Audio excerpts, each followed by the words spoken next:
Trauksme dabā. Spānijas kailgliemezis izēd dārzus. Spānijas kailgliemezis ieradies pa zaķi ar kokmateriāliem un importa augiem. Tagad kļuvis par lielāko dārza murgu. Viņa nodarījumu saraksts ir garš. Izēd dārzus un laukus, iznīdē vietējās gliemežu sugas, izplata augu un dzīvnieku slimības un parazītus, kas apdraud arī mājas mīluļus un uzbrūk pat putnu mazuļiem. Lai Spāni apkarotu, tas labāk jāiepazīst. Ķermeņa garums 7 līdz 14 cm. Tie var būt brūngani, oranžīgi, ķieģeļsarkani, retāk melni. Tie izplatās lielā ātrumā. Viens gliemezis spēj gadā izdēt līdz 500 olām. Tāpēc likvidē to pirms dēšanas. Olas tie dēj no jūnija līdz septembrim. Dēj mitrās un labi pasargātās vietās. Piemēram, zem dēļiem vai augsnes spraugās. Ja atrodi, iznīcini saspiežot. Gliemeži izšķiļas rudenī un biežāk pārziemo tikai jaunuļi.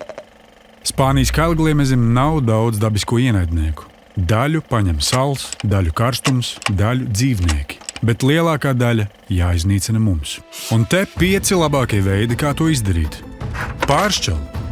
Vasaras sākumā pirms olu dēšanas pāršķel vai saspied.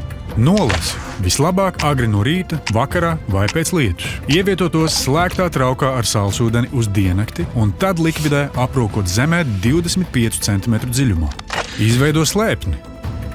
Mitrā vai ainainā vietā uz zemes novieto dēļus, kastes vai citus priekšmetus. Šo vietu regulāri apseko un nolasi tur patvērušos gliemežus.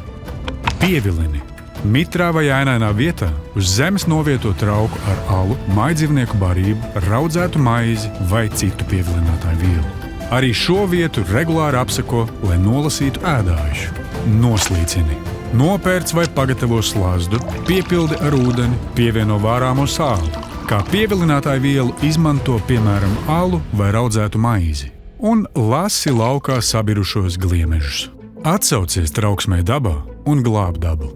Vairāk invazīvs.lv